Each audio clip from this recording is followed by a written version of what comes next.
The British Library Preventive Conservation team maintain an extensive training program which is delivered to a wide range of stakeholders.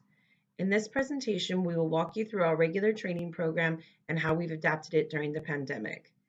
We will share positive outcomes, lessons learned, and talk about the future of our training program.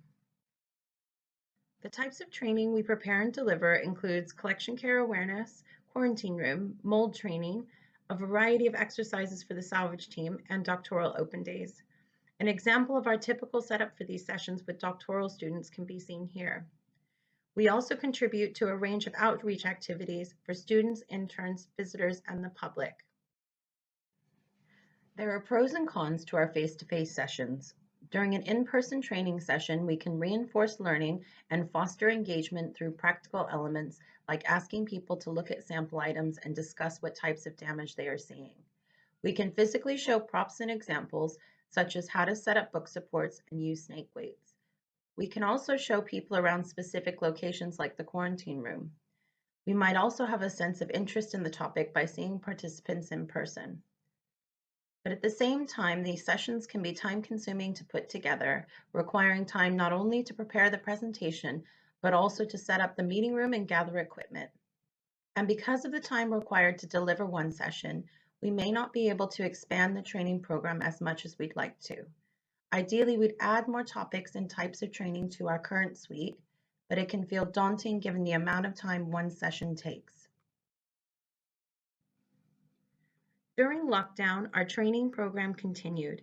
We gave sessions to a variety of stakeholders on risk to collections as a result of lockdowns and ran collection care awareness sessions on new reopening procedures. We were able to deliver mold and quarantine room training sessions and also gave staff awareness training on IPM and environmental monitoring.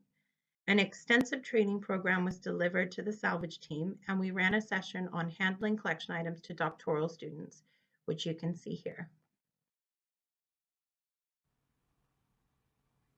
There were numerous positive outcomes from virtual training.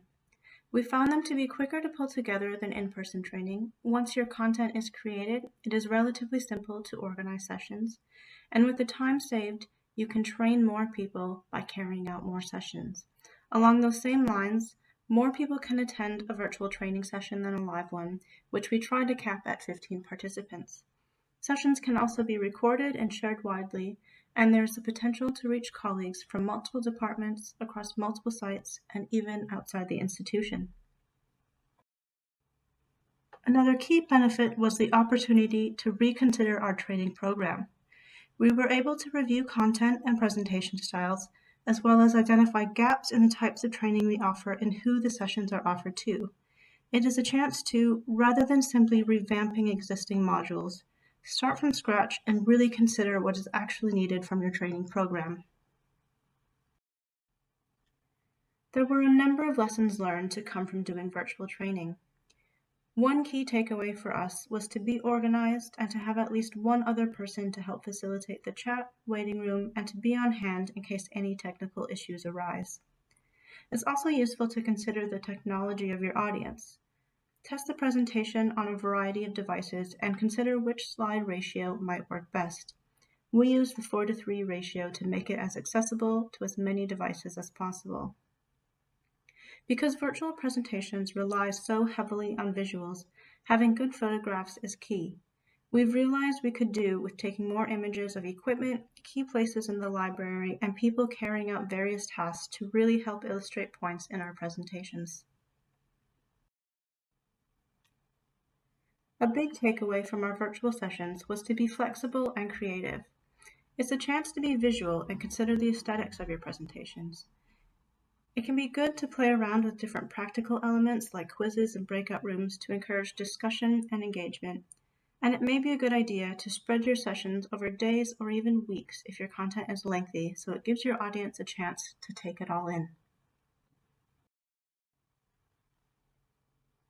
So, what does the future of our training program look like? We know there is no one-size-fits-all answer. People have personal preferences, and while some training may work great virtually, other training sessions are more effective in person.